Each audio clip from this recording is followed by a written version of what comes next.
মিডিয়ার সমস্যা তো এখন বিশাল, আমি অত কিছু বলতে চাই না। সবচেয়ে বড় সমস্যা মিডিয়া নাই এখন, একটা বিজনেস হাউসের প্রতিনিধি হয়ে গেছে। যে কথাটা বলছিলেন চাটুকারিতা কাকে বলে এখন ওদের মিডিয়াতেই দেখা যায়, কিছু মনে করবেন না, কিছু মনে করবেন না। We have seen it in the last regime কিভাবে চাটুকারিতা হয়েছে।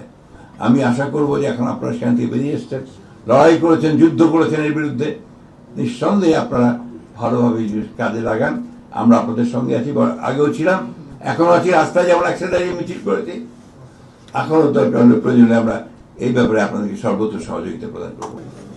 শহীদ প্রেসিডেন্ট জিয়া রহমান সবাই আলোচনা করতে গেলে এত অল্প পরিসরে এটা হয় না। আসলে কথা খুব সত্য কথা বলেছেন, আমার যেটা মনে হয়েছে যে আসলে তার উপরে গবেষণাটা এত অপ্রতুল, যেটা আমার মনে হয় যে এটা ইতিহাসের প্রতি কিছুটা আপনার কৃপণতা এখন অবিচার করা হয়েছে।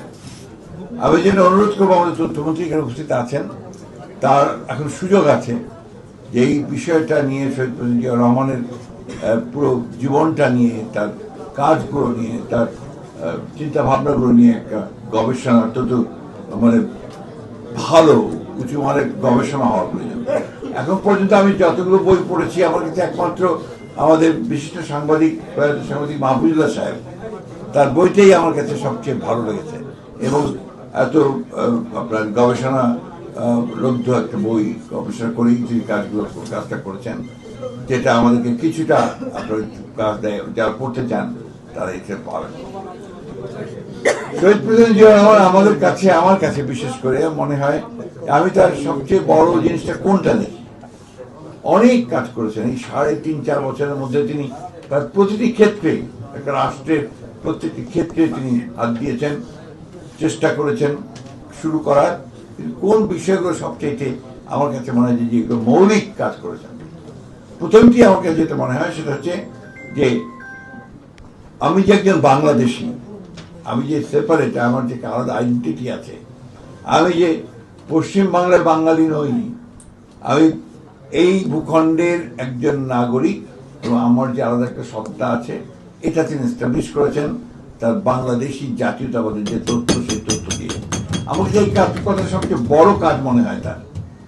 দ্বিতীয় কাজটি হচ্ছে যে তিনি যে কথাটা আমাদের তথ্যমন্ত্রীও বলেছেন, আমাদের হাই সিকদার সাহেব বলেছেন, যে শুধু সেটাই করেনি, যে বিশ্বাসটা তার ছিল যে গণতন্ত্র হচ্ছে সবচেয়ে উত্তম, যদিও সেটা একেবারে সবে একমাত্র নয়, কিন্তু এটা একটা নির্ভেজাল নয়, কিন্তু এটা একটা উত্তম শাসন ব্যবস্থা, যেটাকে একজন সৈনিক হয়ে তিনি কিন্তু নিয়ে নিয়েছিলেন এবং ওটাকে প্রাতিষ্ঠানিক রূপ দেওয়ার জন্য তিনি কাজ শুরু করেছিলেন।